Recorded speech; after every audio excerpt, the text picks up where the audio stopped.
Well, they do seem to like to spend a bit of time around the wildebeest. These, of course, are the Topi. And there are many Topi in the sighting, aren't there, Fergus? Plenty. Dozens of them. And I've never seen a grouping of Topi this large before. I'm not sure what they think they're doing, why they're in such a group. Perhaps the males are in the process of doing of lecking. Lecking, of course, is the males when they display for the females. And the females then get to choose who's the best lecker of them all. Are you a good lecker, Fergus? I'm particularly poor at lecking, I think. Lecking is, they talk about lecking as being something that largely bird species do.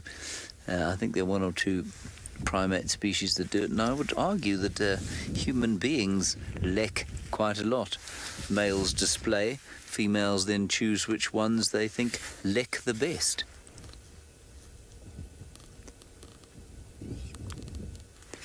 Have you ever been complimented for your lecking, Fergus?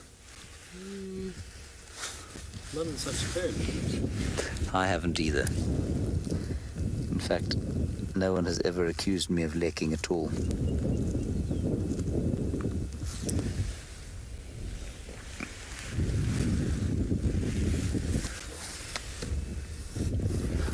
Now, Anna-Marie, you want to know which antelope lives the longest of all the antelope in the Mara. Well, I'm going to say they all have an average age of about 10 years. The littler the antelope is, the less long it will live. So you'll find, I think, that something like a reedbuck probably doesn't live quite as long as something like a wildebeest, which in turn does not live quite as long as the biggest antelope we get out here, Fergus, is the earland. Well done. So I think it is probably the earland that lives the longest of any antelope here, and I would say that it has a potential lifespan of around 18 years. Whether they manage to get that old here, I'm not sure, but I think it potentially could live that long in this area. We haven't done a lot of earland watching since we've been here.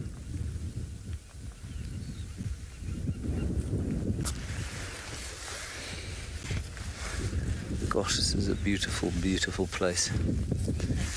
It really is. Now, our plan from here, I haven't really orientated you properly today, I don't think.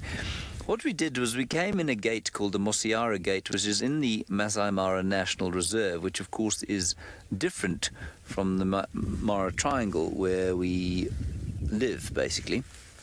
It's the same ecosystem, it's just across the river.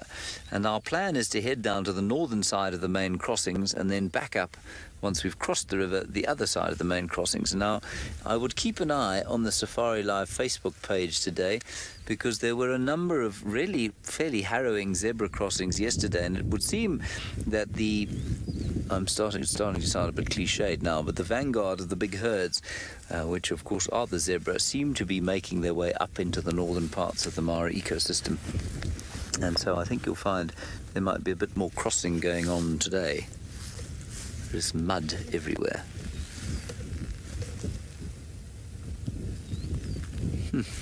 Gorgeous.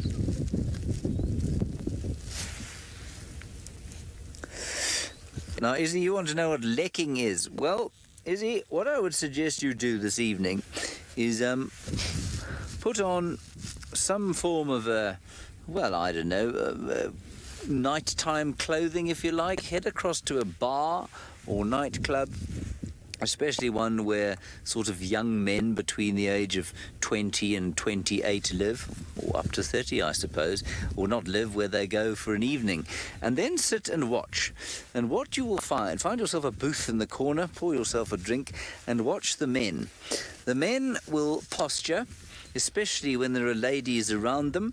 They will tell stories that are normally fairly tall, and they will demonstrate their muscles by wearing either tight clothes or leaning on the bar in a way that allows their biceps to show. And that essentially is human lecking. When we talk about Topi lecking, it's a display. They will stand erect, they will gather as males in an area, and they will stand erect. They'll jump onto termite mounds and sort of display themselves. If you're talking about grouse, for example, the males will come together and they'll flap about and jump up and down and flap their wings, and there's this apparently the right way to do that and the wrong way. And then the females choose. Now, it's distinct from something like, well, the impala or the wildebeest, where the males set up little territories and then try and herd females into them. So they don't give the females the chance to choose, really. The males do the choosing, and then it's rather less seductive than with lekking. It's more sort of, well, it's slightly brute force, They try and herd them in. You've seen the impala running around at Djuma, trying to herd the females into their territories. And so it's a different way of doing it. And very few mammal species do it. Lots of bird species do it. Human beings definitely lek. I've only just thought of that.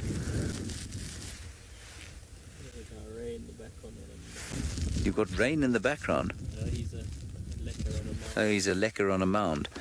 Well done, Fergus. Fergus has spotted a lekker on a mound. So I suppose that might be described as lekking. I've never seen these guys do it, but apparently it is quite spectacular. I suspect there's probably some prancing and bucking and broncoing. I don't think you can bronco, can you? Yes, there's quite a lot of action on those termite mounds to the south there.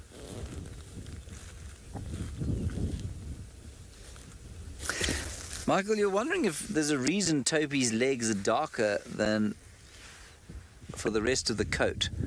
Michael, I imagine there is a reason. What it is, I'm afraid I don't know. When you look at the gazelles, there are a lot of really interesting studies about them being that color for heat regulation, the various colors that they are. It's possible that Topi are the same. But, you look at something like a hartebeest or Koch's hartebeest, which looks almost identical, but for the fact that it doesn't have those grey bits on the back. And, well, why should one have this colour and not the other? I don't know. Michael, I don't know. I'm very sorry to give you such a poor answer. It does look like they're wearing cycling pants, Fergus.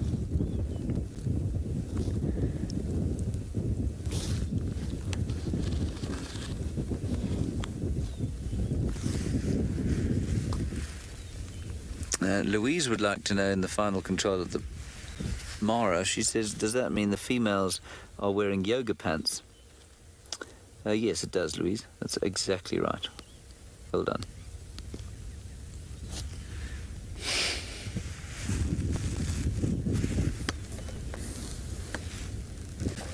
Now Shamsan, you want to know about gemsbok or oryx.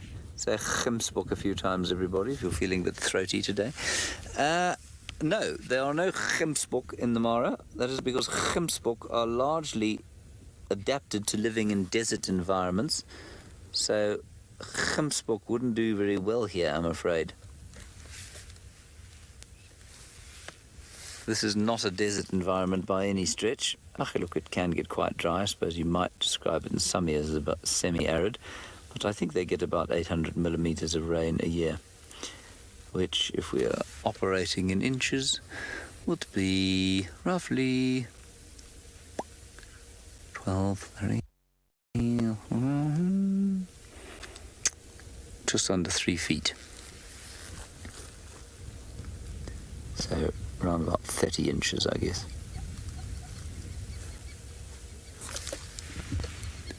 What a very pleasant and peaceful scene we have here in the Masai Mara.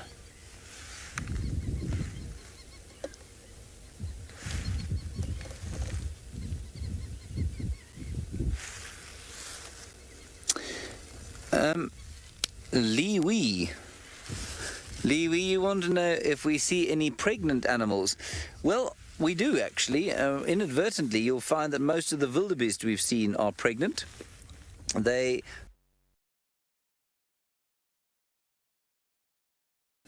western corridor of the Serengeti, around about